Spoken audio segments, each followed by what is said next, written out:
I went, corporate. I was in insurance. I went to selling soap for Lever Brothers. I owned Quiznos, so then I owned franchise.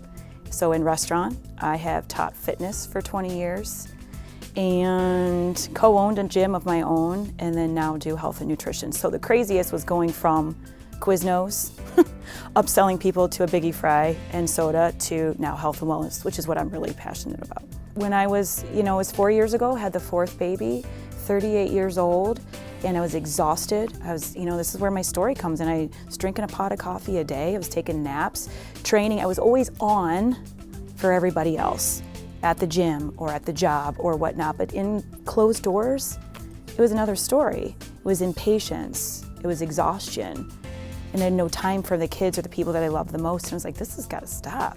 I'd always wanted to be a mom, always wanted to own my own business, be successful, whatever, and I was just like, that doesn't matter.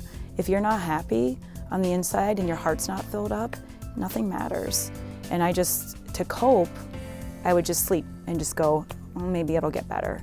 So I finally realized I had to look in the mirror and peel back the onion layers and just let some people go in my life that were dragging me down, that I thought were friends, and it happens all the time, it's no big deal. But then I just had to move on. I'm very passionate about faith is first, family is second, job is third.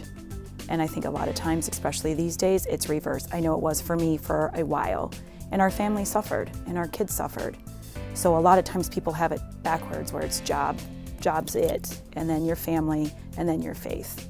20 years old, goodness gracious, was in college, couldn't wait to be done with school, get this over with, get a job, get out in the real world. And we were just laughing about this last week, and then you get out and you're like, oh my gosh, I have to pay, I gotta drive downtown, all that kind of stuff. So it was a very unsettling time, just because everything in front of you and you're just not really sure what you're supposed to be doing.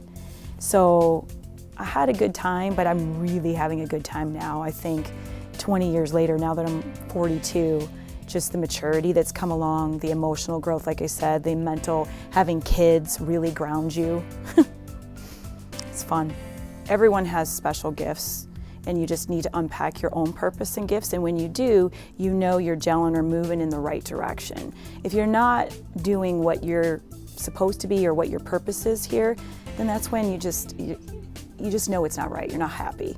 So when you get up every day and you're excited no matter what you're doing, from garbage collecting to writing to being on stage, everyone's here for a reason.